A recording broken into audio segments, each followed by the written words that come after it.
So I wanted to make a video today to show the method that I use for clearing out my lungs as a person with bronchiectasis and an NTM infection.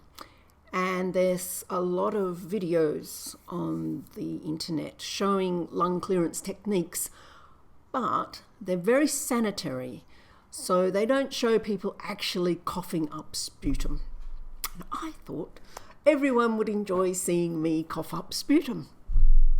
Now, my method, I better tell you that I am not a doctor and I'm not a physio, and my method is partly based on things that have been taught to me by a physio, and partly my own experiment, and partly things that friends have told me. The basis of my method is inhalation of 6% hypertonic saline using this nebulizer, which is a Philips InnoSpire Go, and this little flutter device. Now, I know that a lot of people consider that this is a substitute for this, and they inhale 6% saline with this and cough up enough mucus that that's a clearance for them. But that's not the case for me, so I do both. This takes about 10 minutes and this takes 5 minutes, so it's 15 minutes, and I do it twice a day. And when I do that twice a day, I don't cough, other than when I'm doing my clearance. Pretty much never, except maybe sometimes when I do some exercise I might cough something up, but otherwise my lungs are clear, and I think that's a good sign. So in this little device here, I've already put 5 mils of hypertonic saline. This is hypertonic saline, and this is normal saline. You can inhale this too. Inhaling isotonic saline, which is the same concentration of salt as we have in the cells in our body, is very pleasant. It's kind of like breathing in the vapors from a shower, but without the risk of reinfecting yourself with NTM. Very soothing. This, however, is not soothing at all. Quite the contrary. It's like inhaling sand. You won't like it. But possibly because it feels so awful, you feel like you're doing something really good for yourself. But for people who have bronchiectasis but don't have cystic fibrosis, the small amount of science that has been done on these two things shows that these are equivalent in terms of expectorating volumes of sputum or improving your lung function, quality of life, all those things. These seem to be equivalent. So you may as well do this one, because this one's nice, this one's horrible. Also, this one has, and that's the train going by, this one has a risk of bronchospasm, which for some people can be quite dangerous. And for that reason, at least initially, it's recommended that you use a bronchodilator before you use the 6%. I don't use this anymore. This is Ventolin. I don't use this anymore because Ventolin has a nasty effect on me, and my lungs are as tough as boots, and I don't need to use that. Now, back to why I'm using the hypertonic saline, even though it's yucky, is there is still a tiny bit of evidence. There hasn't been much research, but it has been shown that in vitro, hypertonic saline will kill Mycobacterium avium complex and will slow down abscessus. And it's also been shown that it can disrupt biofilms, and that allows, in this experiment it was inhaled antibiotics to penetrate the biofilm. And there is currently a clinical trial going on in Holland of hypertonic saline, because the people doing the trial believe that it will improve things like quality of life, but it also may facilitate sputum conversion.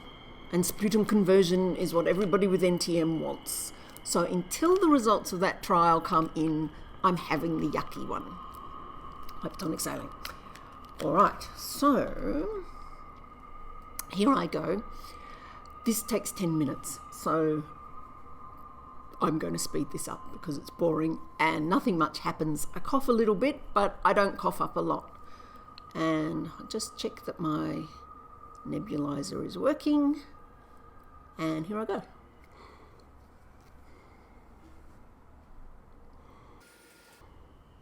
Oh, one thing, I'm doing this outside because I don't want salt all over the inside of the house, which will corrode the light fittings and everything. But if it's too horrible out here or it's too dark, then I do it under the range hood in the kitchen and let the fan suck up the salt.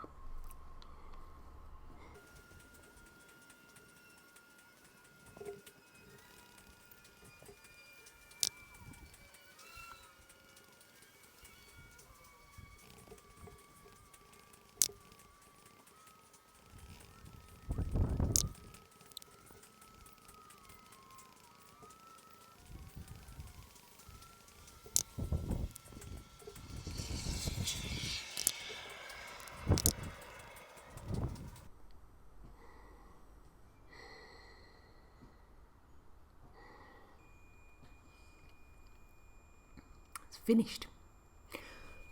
Okay, so I've coughed up just a little bit there. And a bit more. Just little bits. Now, probably wouldn't be any good for a sample unless you were really desperate. But, okay, now it's moving.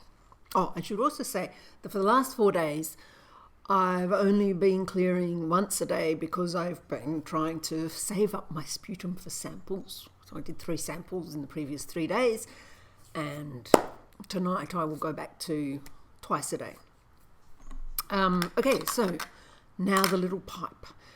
Now, the idea of the pipe is that you're blowing against the weight of this ball, and that means that you're blowing against pressure, and the idea is that that opens up your bronchi, which allows the sputum out. Okay, it also flutters, and the vibration of the ball fluttering is also supposed to produce vibrations in your lungs that loosen the phlegm. Now, you see a lot of videos of people using these on the internet, and they don't cough. So what's the point? So I'm going to show you what it looks like when somebody with bronchiectasis and NTM and a whole bunch of mucus is using it. And what I try to do is blow you don't blow quickly, but you have to blow strongly into it. And you sort of, I think, you want to blow as powerfully as you can without causing a bronchospasm, which for me happens as I get to the bottom of the breath, as all the air is coming out of my lungs, then my lungs will spasm. So anyway, this takes 5 minutes, and I put on a timer because I want it to be at least 5 minutes, and it's boring and I lose track of time. So I put a little timer on my watch.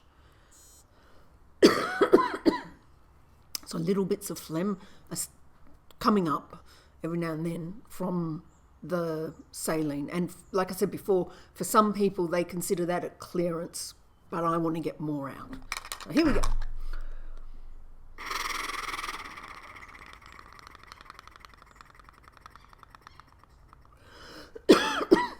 Now, you're not supposed to let your cheeks wobble, because if your cheeks flutter, you're not getting the flutter in your lungs. So some people do this.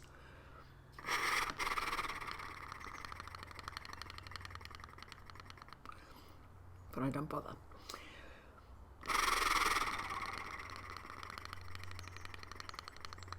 And generally, after about 3 minutes of this, the good stuff starts coming up. So this is another boring sequence, and I'll speed it up. A little bit. You get dizzy doing this too.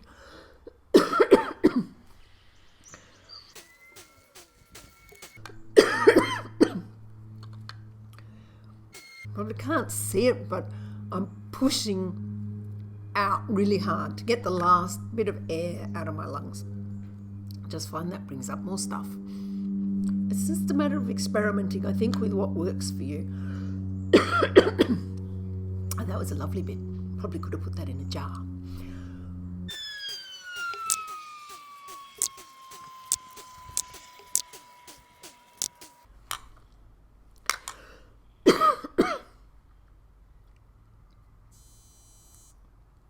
So that's 5 minutes. Okay, so you can see that there's not a lot of big globby bits coming up because I've been on the big 3 antibiotics for a month. I should have done this a month ago when I was bringing up really lovely gobs that cultured very quickly. They're not a good thing. But it's still coming up, you can hear. And by doing this, it means that I'm not going to have a coughing attack in the supermarket. Like even before I started on the antibiotics, the first thing, even before I saw a specialist, the physio gave me this. And that made a big difference. It meant that I was coughing on purpose instead of embarrassingly in the supermarket or on the telephone. And then my specialist gave me this, which I'll talk about in a minute. And then I started inhaling the isotonic saline, and that was great. I could feel it really clearing out my lungs. And then I switched to the hypertonic saline when I was trying to get samples from my specialist. And it just felt so good, I kept doing it. And by doing it twice a day, even before I started the antibiotics, it meant that I never coughed. Even when I was exercising, the groobly stuff wasn't coming up. Anyway, still coming up. Just little bits. Not really useful stuff for getting in a pot or anything like that. I wanted to show you one more thing that my physio taught me, which is ACBT, and I can't remember what that stands for. But her method, possibly because she's Japanese, is different from anything I've seen on the internet. What she told me to do is to take a really big breath and then breathe it all out. Then kind of very short inhalations in the bottom of your lungs. So you're keeping the air out of your lungs, but you're inhaling very small inhalations. Then half fill your lungs, small inhalations, completely fill your lungs, and small exhalations, inhalations. Then big breath and do a huff. And still the effects of the pipe and the saline are ongoing. So I'll just show you that and we'll see if something exciting comes up. So here I go. Oh, and when I breathe out, sometimes I cough, and so I need to do it a few times until I stop coughing on that breathing out. So here I go again.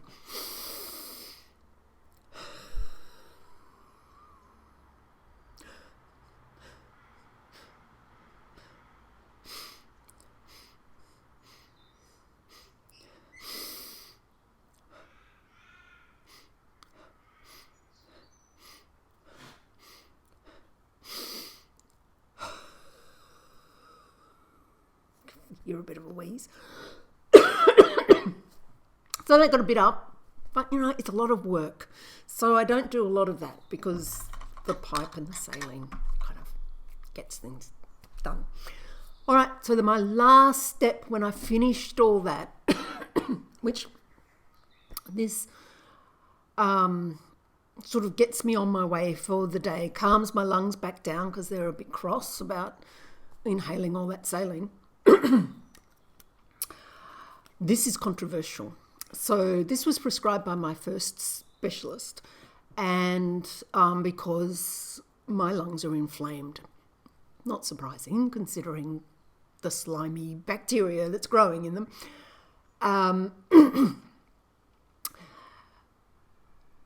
But this is an inhaled steroid with a long-acting bronchodilator. And inhaled steroids are associated with NTM infection. But I've had my NTM infection for at least 9 years, and I've only just started using this. So this didn't cause my NTM infection. However, my other specialist, who's really the NTM specialist, doesn't like me using this. But for me, this was life-changing. This was the difference between feeling like I'm drowning when I walk to the end of the street and being able to walk 4 kilometres at 5 kilometres an hour with no problems whatsoever. So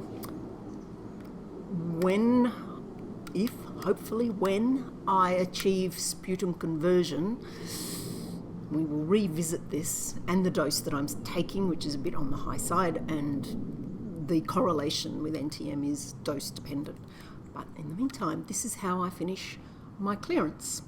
So, bon appetit.